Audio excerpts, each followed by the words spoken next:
Bonjour, pour ce deuxième exercice sur Adobe Illustrator, nous allons réaliser la vue de face et de gauche du téléphone qui est représenté ici sur le dessin. Si on va voir sur le site internet comme tel, lisons ce qui est indiqué. Alors, il est indiqué de réaliser à partir de Illustrator, évidemment, la vue de face et de gauche. Les cotes, c'est similaire à un iPhone 4, mais en fait, les cotes ont été ajustées pour enlever les décimales pour que ce soit plus facile. Les dimensions inscrites doivent être respectées, par contre. On doit dessiner de façon exacte ce qui est représenté. À l'échelle vraie grandeur, c'est-à-dire 1 à 1.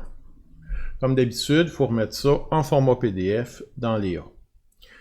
Alors, si vous cliquez ici, vous allez obtenir ce dessin que vous pouvez garder à l'écran. Et puis pour passer ensuite d'un logiciel à l'autre, vous appuyez sur Alt puis la touche Tab qui vous permet d'aller dans Adobe Illustrator que j'avais préalablement ouvert. On va ouvrir un nouveau document.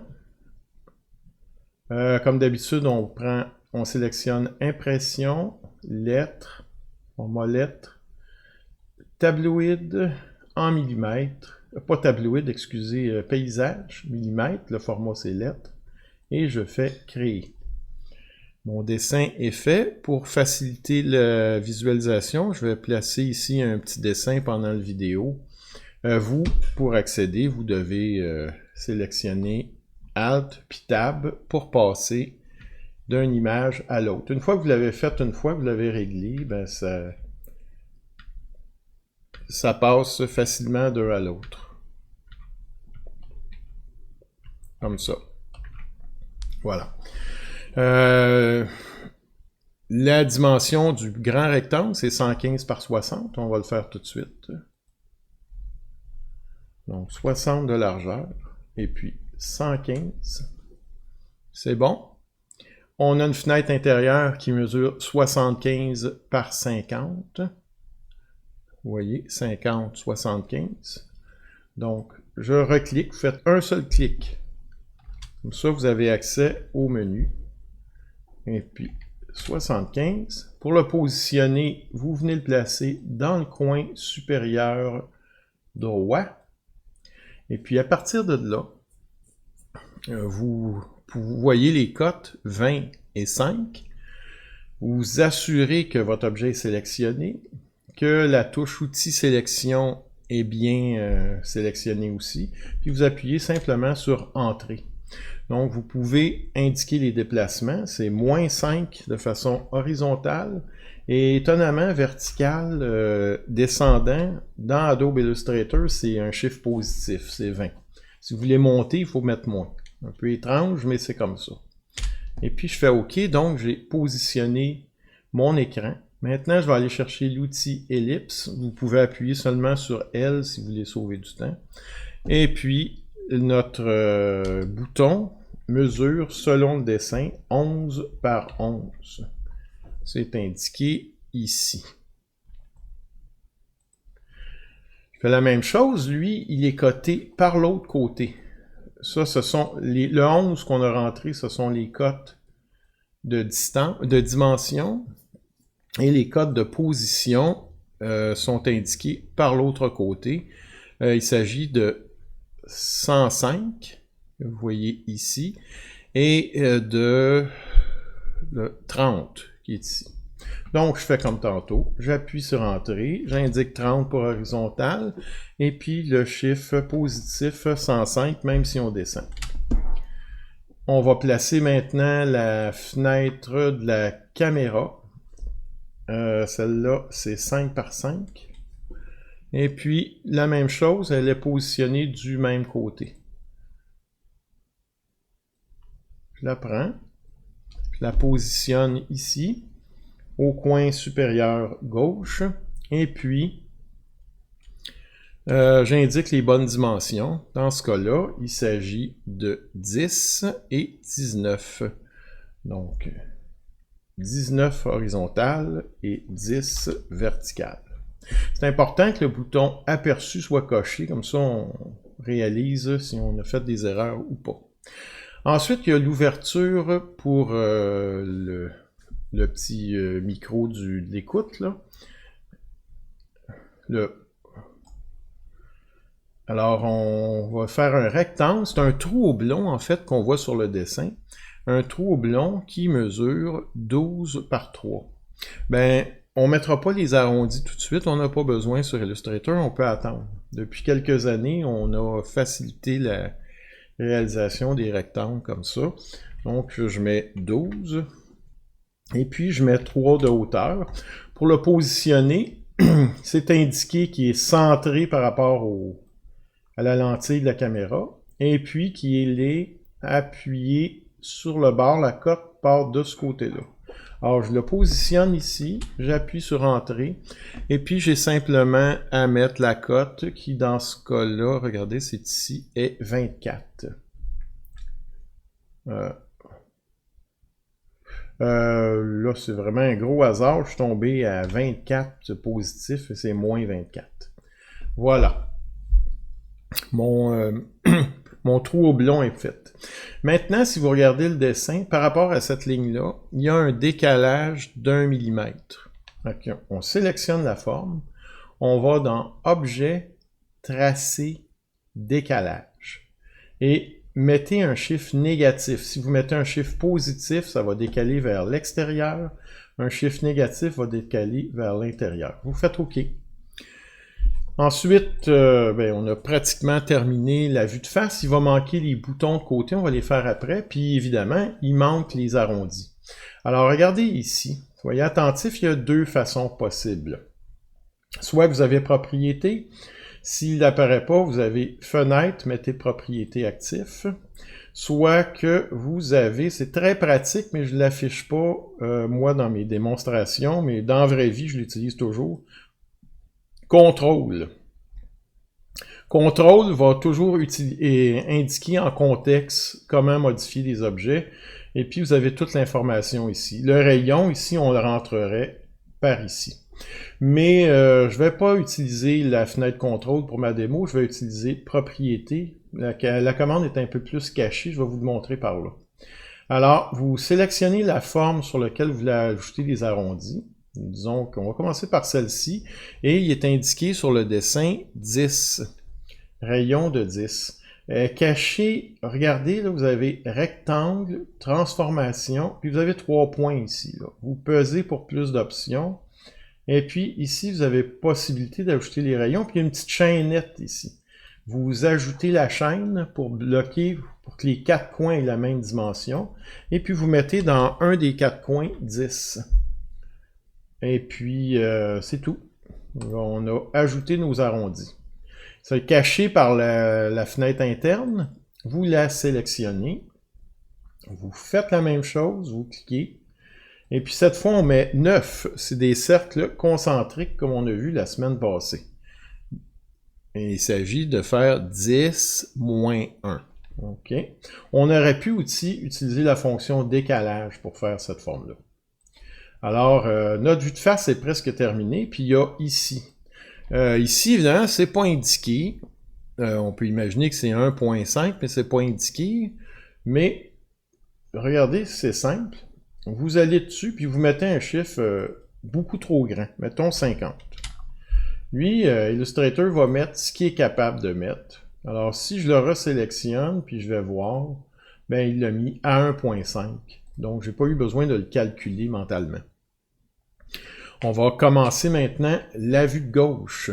Alors, pour la vue de gauche, on va regarder de quelle dimension il s'agit. Si vous regardez au centre, on va faire le sandwich central, la partie centrale, le 8 de large, par une hauteur de 115. Alors, je vais prendre mon curseur, je vais le placer vis-à-vis, notez la ligne magenta qui est bien alignée. J'appuie dessus. Et puis, j'indique ma largeur. On a dit 8. Et puis, pour une hauteur, vous savez que dans Illustrator, c'est descendant si vous mettez un chiffre positif. On va mettre 115. Et c'est fait. Maintenant, on va faire les deux fenêtres qui prennent en sandwich le boîtier.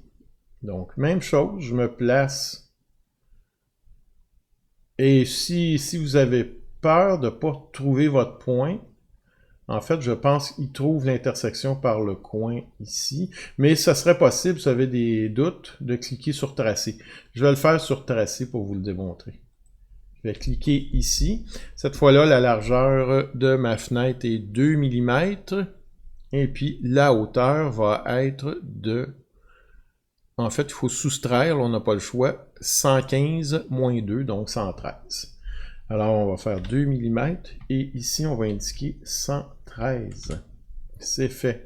Et puis là, cette fenêtre-là, ben, je viens tout simplement la porter en m'assurant d'un déplacement, vous voyez là, il a maintenu l'horizontale, puis la verticale. Pour vous aider, vous pouvez appuyer sur majuscule, ça force un déplacement horizontal ou vertical, ou éventuellement à 45 degrés.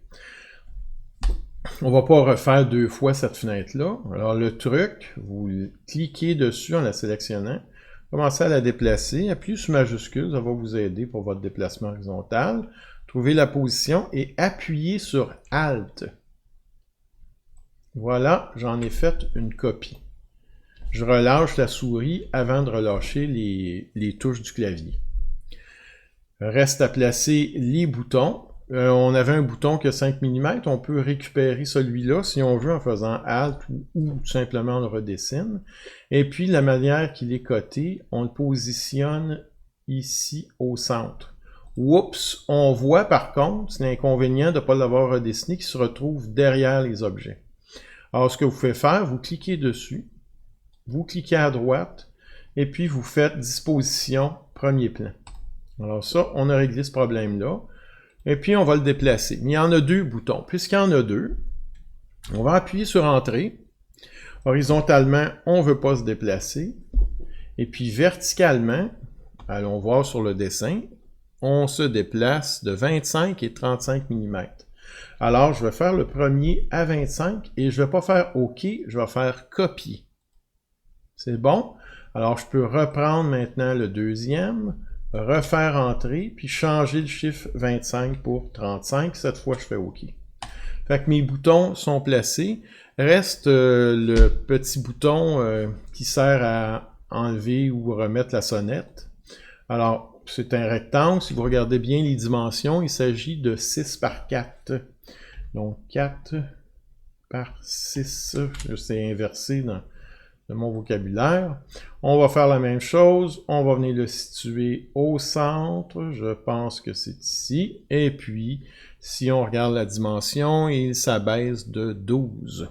Vous avez noté, les cercles étaient cotés par les centres, alors que les rectangles sont cotés par les côtés. C'est pour ça que lui, je ne l'ai pas placé au centre de la ligne comme les autres. Horizontalement, on n'a pas de déplacement, puis on a dit que c'était 12. Placé. Maintenant, je vais jouer avec le zoom un peu. Je vais augmenter ici, comme cela. Et puis, je vais me faire un nouveau rectangle en partant du coin ici, point d'ancrage. Et puis, vous voyez, il trouve le centre. Intersection. J'ai mes boutons. Et puis, sur le dessin, il est indiqué que les arrondis de ces boutons-là, c'est 1 mm. Alors, je fais comme tout à l'heure. Je m'en vais dans Propriétés, il va afficher rectangle si le rectangle est sélectionné. Et puis, je vais écrire ici 1 mm. Vous vous demandez sans doute pourquoi je ne fais pas les deux en même temps. C'est un problème. Si vous essayez de faire les deux en même temps, essayez-le, vous allez voir, ça ne fonctionnera pas. Alors, j'ai terminé mon bouton. On a presque terminé le dessin. La seule chose, c'est que les boutons sont visibles ici.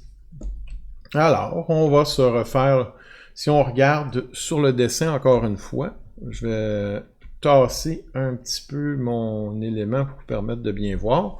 Donc, le bouton est ressorti de, attendez, je vais mettre la flèche, là, 2 mm. On le voit bien ici. Alors, il faut que je fasse donc un rectangle de 2 mm par la hauteur, 5 mm, 5 mm, puis ici 6 mm. On va aller dessiner tout de suite les rectangles. Je vais grossir encore un petit peu pour le placer plus facilement. Allons-y. On a dit 2, 2, 6. On aura notre premier bouton. Donc, Et je le mets, voilà, il est aligné avec celui-là, excellent. J'en fais un deuxième. Cette fois, c'est 2 par 5. C'est beau.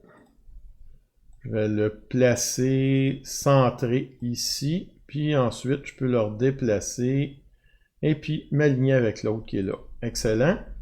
Et puis, un troisième. Au lieu de le refaire, j'appuie sur Alt. Je sélectionne mon objet puis je le déplace. Et puis, voilà, vous voyez, il est aligné avec les autres.